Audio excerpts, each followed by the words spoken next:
لينسج للعلا قصصا هنا أحلام ترويها لينسج للعلا قصصا هنا أحلام ترويها.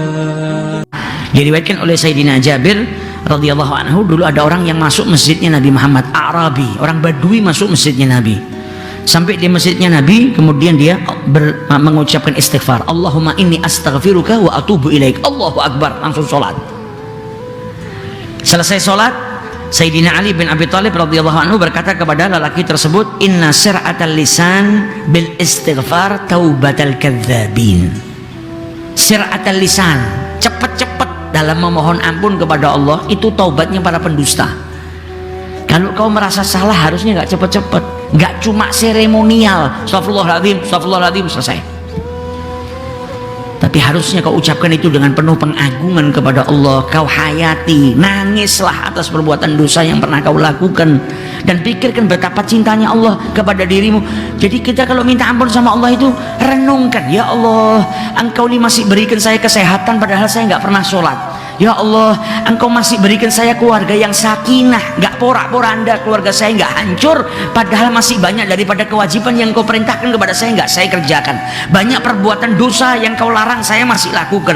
Kau masih berikan saya anak, Kau masih berikan saya pekerjaan. Sampai hari ini berapa banyak saudara-saudara saya yang di PHK, nggak bisa mencari makan, tapi Kau masih berikan saya pekerjaan. Kau kirimkan pelanggan ke tempat saya, Kau kirimkan rezeki, padahal banyak perbuatan dosa yang saya lakukan. Renungkan itu, nangislah diri kita, minta ampun sama Allah.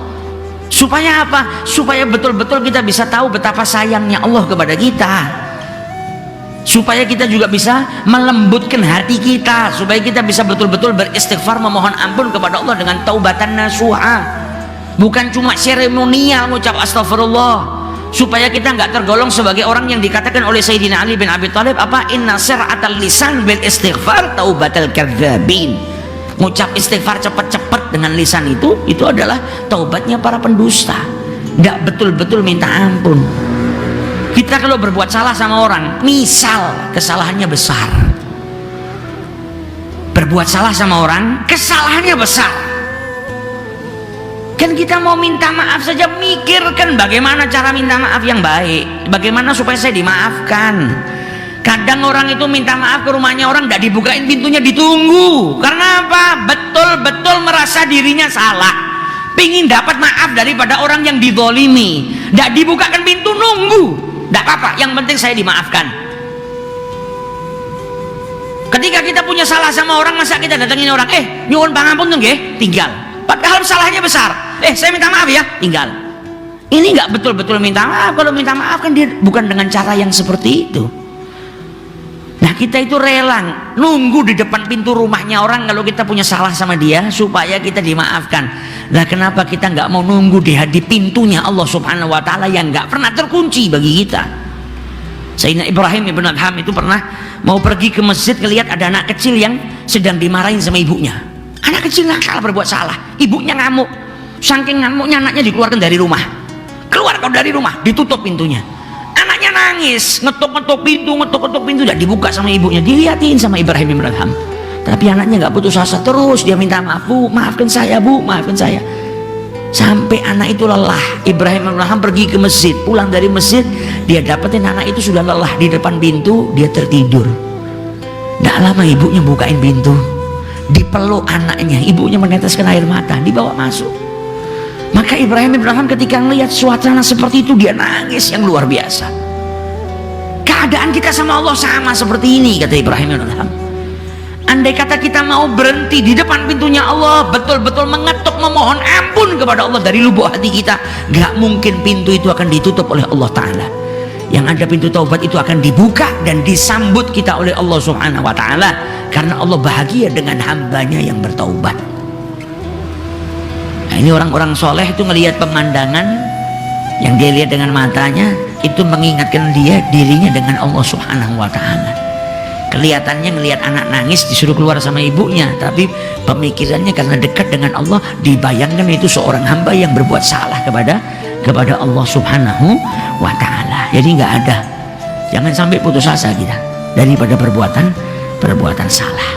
Wa yubaddilullahu sayyi'atihim hasanat. Perbuatan dosa itu bisa diganti sama Allah dengan kebaikan, asalkan orang itu betul-betul memohon ampun kepada Allah. Diriwayatkan oleh Imam Al-Ghazali, dulu ada salah seorang wanita datangin salah seorang sahabatnya Nabi, Abi Hurairah. Wanita itu tanya sama Abu Hurairah, "Wahai Abu Hurairah, kira-kira saya kalau tobat diterima enggak sama Allah ya? Perbuatan dosa saya besar." "Kenapa kau?" "Saya berzina, terus meteng ngandung. Setelah itu anaknya lahir tak bunuh atau tak gugurkan. Pokoknya anaknya nggak selamat. Entah itu setelah lahir dibunuh atau di perutnya digugurkan anaknya." Kaget Abu Hurairah. Apa kata Abu Hurairah? "Halakti wa ahlakti." Engkau binasa dan membinasakan. Tidak ada taubat buat orang seperti itu. Perempuan tadi saking takutnya sampai pingsan. Zaman dulu kalau ada orang berbuat salah, nggak terus santai. Pergi datengin sahabat Nabi, pergi datengin Nabi Muhammad, cari solusi gimana dapat ampun dari Allah Ta'ala.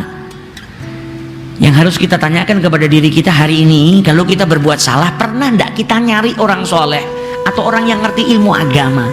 Tanya, cari tahu, saya ini berbuat dosa, caranya supaya diampunin gimana? Kita hari ini kalau sakit, datengin orang. Walaupun tidak pergi ke dokter, kadang kita tanya sama orang, "Saya kalau pusing supaya sembuh dari pusing minum apa ya?"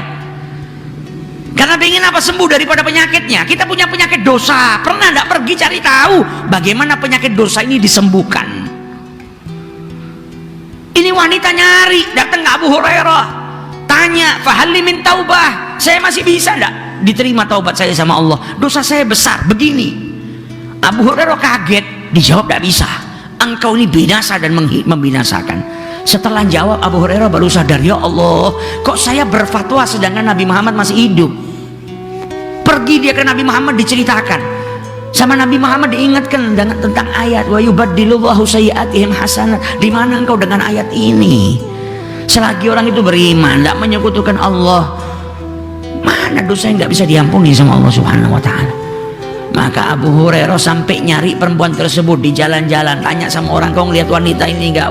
Wanita ini enggak?" Sampai dikira sama orang Abu Hurairah ini sudah kehilangan akal. Jalan nyari perempuan yang tadi ngobrol sama dirinya, sampai dia dapatin wanita tersebut, dikabarkan tentang ayat tersebut, masih ada kesempatan bagi dirinya untuk bertobat. Saking senangnya dia bilang apa? "Saya punya harta sedikit, apa? Saya punya kebun, saya sedekahkan kebun saya itu di jalan Allah." Karena apa? Bahagia masih bisa mendapatkan kesempatan bertaubat kepada Allah Subhanahu wa Ta'ala. Disedekahkan kebunnya di jalan Allah karena bahagia. Berarti wanita ini menganggap apa? Taubah itu lebih nikmat daripada dunia. Kalau kita sebaliknya, kita masih belum rela kehilangan dunia untuk mendapatkan ampunan Allah. Tapi orang-orang yang cinta sama Allah, asalkan dapat ampun dari Allah, apapun yang hilang dari dirinya, sebesar apapun dunia yang hilang, dia nggak peduli. Nah, ini orang-orang yang betul-betul ingin sampai atau ingin dekat kepada Allah Subhanahu wa Ta'ala. Jangan pernah putus asa. Banyak para walinya Allah yang dulu hidupnya juga dalam kegelapan, tapi ketika mereka bertaubat, mereka jadi orang besar. Utbatul Ghulam yang sering kita dengar, bagaimana sebelum beliau jadi wali besar itu beliau ahli maksiat. Dah ada perbuatan dosa kecuali pernah dilakukan. Datang ke majelis. Makanya engkau punya dosa sebesar apapun, jangan pernah tinggalkan majelis ilmu. Karena majelis ilmu itu dihujani rahmat sama Allah Ta'ala. Terkadang bisa menjadi sebab engkau mendapatkan taubat dari Allah. Datang ke majelis, dengar penjelasan di majelis, tergugah hatinya, tanya, "Saya ini kalau taubat diterima tidak sama Allah?" Bisa. Tidak ada orang yang bertaubat kecuali kalau dia betul-betul diterima sama Allah Subhanahu wa Ta'ala. Tapi saking sungguh-sungguhnya dia bertobat sampai dia berdoa kepada Allah, "Ya Rabb, kalau engkau terima taubat saya dan engkau ampuni dosa-dosa saya, berikan saya pemahaman yang kuat. Kalau ngaji langsung paham, kalau ngapalkan langsung apal. Dan yang kedua, saya mohon engkau berikan saya suara yang indah, sehingga saya tidak mengkaji Al-Quran kecuali orang-orang yang dengarkan kajian saya hatinya menjadi lembut, walaupun tadinya hatinya keras. Ya Rabb, berikanlah saya juga rezeki yang halal min ghairi yahtasib, rezeki yang halal min haitsu la yahtasib, yang tidak terduga-duga, maka doanya diijabahi sama Allah. Karena apa? Taubatnya benar-benar. Jadi orang yang pahaman, kalau mengaji langsung paham. Jadi orang yang cepat hafal, baca Quran, dengarkan apa langsung apa. Diberi sama Allah suara yang indah. Kalau ngaji orang taubat dengar suaranya, saking indahnya, ngerasuk ke dalam hatinya orang yang dengar. Dan diberikan rezeki oleh Allah Subhanahu wa taala min haitsu la yahtasib. Tiap hari ada aja yang ngirim makanan ke rumahnya, ada yang ngirim rezeki dari siapa dia tidak tahu, tiba-tiba sudah ada yang ngirim ke rumahnya. Itu semua rezeki yang Allah kirimkan. Nah, orang yang bertaubat kepada Allah dengan taubatan nasuha, dia juga akan mendapatkan kemudahan dalam hidupnya. Perbanyak istighfar supaya apa? Kemudahan. Kita mendapatkan kemudahan dari Allah Subhanahu wa taala. Mohon ampun kepada Allah itu selain dosa kita diampuni sama Allah. Orang yang memperbanyak istighfar kepada Allah Subhanahu wa taala itu dikatakan apa? Akan diberikan jalan keluar bagi kesumpakannya. Akan diberikan jalan keluar oleh Allah Subhanahu wa taala dari apa? Dari sesuatu yang sempit yang ada pada dirinya. Ada kesempitan, diberikan jalan keluar. Sumpek, diberikan kesenangan, jalan keluar dari kesumpakannya. Itu orang yang banyak beristighfar kepada Allah Subhanahu wa taala, wa razaqahu min haitsu la yahtasib, dan akan diberikan rezeki yang tidak terduga-duga. Man lazamal istighfar, yang mulazamah terus banyak beristighfar kepada Allah. Jadi obatnya sumpek apa? Istighfar. Siapa yang ngomong? Nabi. Jangan sumpek, bingung kok, wah saya sumpek banget ya, ini caranya gimana? Banyak istighfar. Apalagi kalau ngelazim istighfar tiap hari, punya amalan istighfar. Insya Allah tiap hari nggak pernah sumpek. Kalau sumpek istighfar. Banyak masalah, sempit, rezeki sempit, kehidupan sempit, banyak masalah, jalan keluarnya gimana? Banyak istighfar. Kalau sudah dapat banyak istighfar, diberikan jalan keluar dan diberikan rezeki oleh Allah Subhanahu wa taala min haitsu la yahtasib. Jadi tidak ada yang rugi. Mereka yang bertaubat kepada Allah tidak mungkin merugi, karena orang yang bertaubat kepada Allah Subhanahu wa taala akan diberikan kenikmatan yang besar oleh Allah Subhanahu wa taala. Diberikan rezeki, dikabulkan doa-doanya oleh Allah Subhanahu wa taala karena bertaubat di jalan Allah Subhanahu wa taala. Nah, kalau para wali-walinya Allah itu istighfarnya bukan hanya daripada perbuatan dosa. Kalau kita kan masih derajatnya berbuat dosa terus minta ampun daripada perbuatan dosa. Para wali-walinya Allah itu bahkan kalau berbuat makruh saja minta ampun sama Allah taala. Para wali-walinya Allah itu kalau ninggalkan perbuatan baik, ada perbuatan baik ditinggalkan, itu dianggap dosa sama mereka, diistighfari, minta ampun sama Allah taala. Kalau kita masih minta ampunnya daripada perbuatan dosa. Kalau para walinya Allah tidur capek, biasanya tahajud, tiba-tiba bangun sudah subuh, diistighfari. Karena apa? Kehilangan amal baik. Padahal tidak sengaja, tapi diistighfari. Nah, itu para wali-walinya Allah. Kita belum sanggup, kita perbuatan dosa saja belum semuanya kita istighfari. Nah, kalau para wali-walinya Allah ninggalkan sunnah diistighfari, ngerjakan yang makruh diistighfari, ketinggalan atau kehilangan perbuatan baik, maka mereka beristighfar memohon ampun kepada Allah Subhanahu wa taala. Nah, nanti kalau kita sudah bisa minta ampun sama Allah, bisa istiqomah, naik ke derajat-derajat yang berikutnya. Tapi dari sekarang latih diri kita, kalau kehilangan sesuatu yang baik, nangis.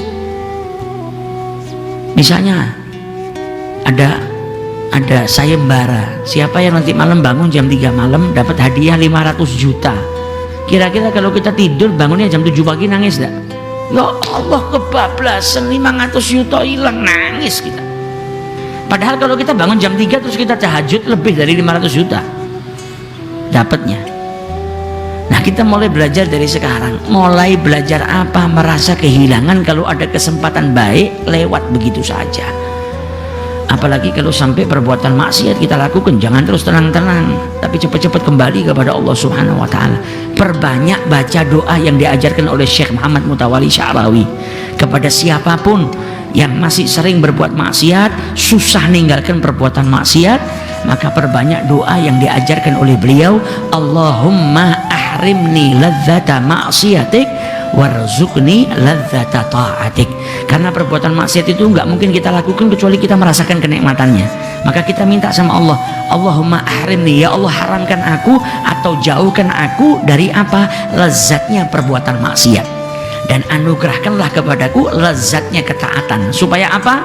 Kalau kelezatan perbuatan maksiat itu sudah jauh daripada kita, berarti ingin bermaksiat itu nggak ada, nggak pengen, karena nggak ngerasakan kelezatannya, jauh daripada kelezatannya maksiat. Nah, kalau kita sudah merasakan kelezatannya ketaatan, yang ada kita kecanduan taat sama Allah Ta'ala, maksiatnya ditinggalkan, yang ada taat kepada Allah Subhanahu wa Ta'ala. Nah, itu kita perbanyak supaya apa? Kita dijauhkan daripada perbuatan dosa. Manusia banyak berbuat salah, tapi sebaik-baik orang yang berbuat salah al-khatta'un at-taibun, orang-orang yang bertobat. Kalau nyadar kita berbuat salah, ya cepat-cepat minta ampun sama Allah. Kalau nyadar kita berbuat dosa, ya kita cepat-cepat kembali kepada Allah Subhanahu wa Ta'ala dengan taubatan nasuha, yang insya Allah dosa-dosa kita diampuni oleh Allah Subhanahu wa Ta'ala. Semoga kita nggak wafat kecuali seluruh dosa-dosa kita diampuni sama Allah. Kita sudah sempat bertaubat kepada Allah, dan dijaga kita untuk tidak melakukan perbuatan maksiat, diharamkan kita dari nikmatnya perbuatan maksiat, dan semoga kita dianugerahi oleh Allah Subhanahu wa Ta'ala kelezatan dalam taat kepada Allah Subhanahu wa Ta'ala. Amin ya rabbal alamin.